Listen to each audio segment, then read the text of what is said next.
A missile meant to change the war, now grounded before it ever flew. Ukraine's Flamingo, once hailed as a 3,000-kilometer strike weapon, faces delays, doubts and denials. Engines failing, funding frozen, and whispers it isn't even Ukrainian. Is Flamingo Ukraine's next breakthrough or its biggest bluff?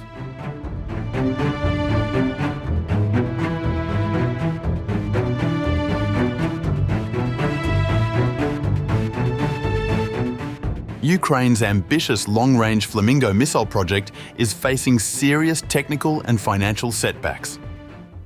President Volodymyr Zelensky revealed the challenges in an interview with TSN on October 26th, acknowledging delays that could slow the country's advanced weapons development program. There was a technological problem in the production of Flamingo. There is a delay in financing from partners, which is being resolved. The Ukrainian president noted that the problems are being addressed and said a procurement order for the missile would be ready in several weeks. Zelensky first announced the Flamingo missile in August, describing it as Ukraine's first domestically produced long-range cruise missile, reportedly capable of striking targets up to 3,000 kilometers away. Analysts, however, have pointed out similarities between the Flamingo and the FP5 system displayed earlier this year by the British-UAE defense company Millennium Group at an arms exhibition in Abu Dhabi. The reported range of the Flamingo means that the missiles could potentially reach Moscow if launched from Ukraine, with Zelensky previously threatening blackouts in Russian border regions and the Russian capital itself.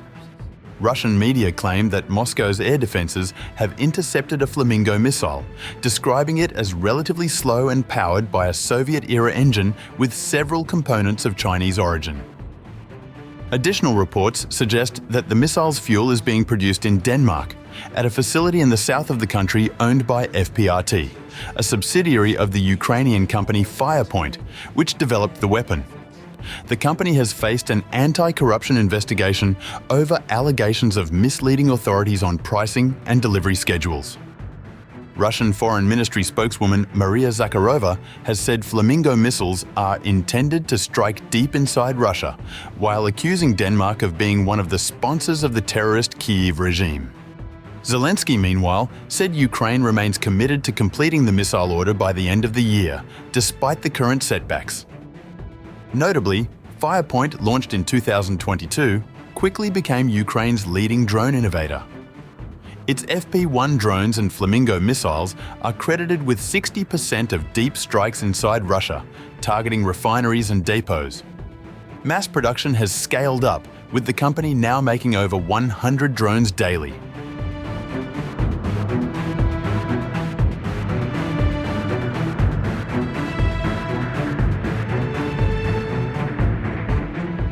A Czech crowdfunding campaign called Gifts for Putin has raised over 500,000 euros in just 48 hours to finance a Ukrainian-made FP5 Flamingo cruise missile.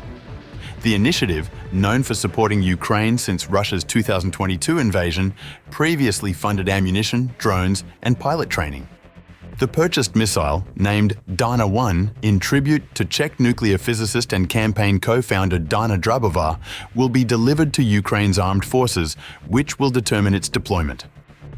Firepoint's production head, Irina Terek, described air warfare as Ukraine's only asymmetric advantage.